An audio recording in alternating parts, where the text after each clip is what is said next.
Hey folks, we're making the ultimate chili cheese dip.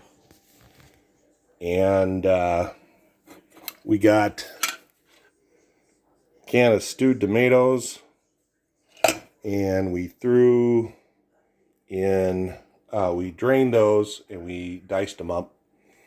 And we threw in another can of diced tomatoes with chilies and stuff, chilies and onions. And then we got a 2-pound block of Velveeta. Well, the 2-pound block recipe from Velveeta requires 2 cans of Hormel chili.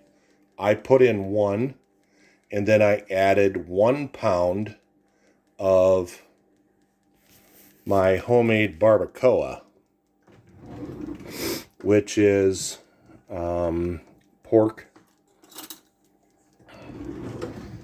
pulled pork, kind of, sort of. But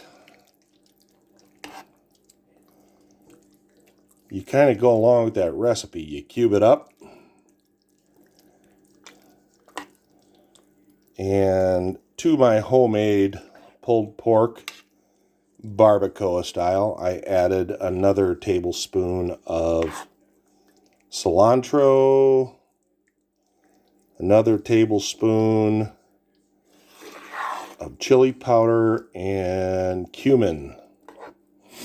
And that is coming together very nicely.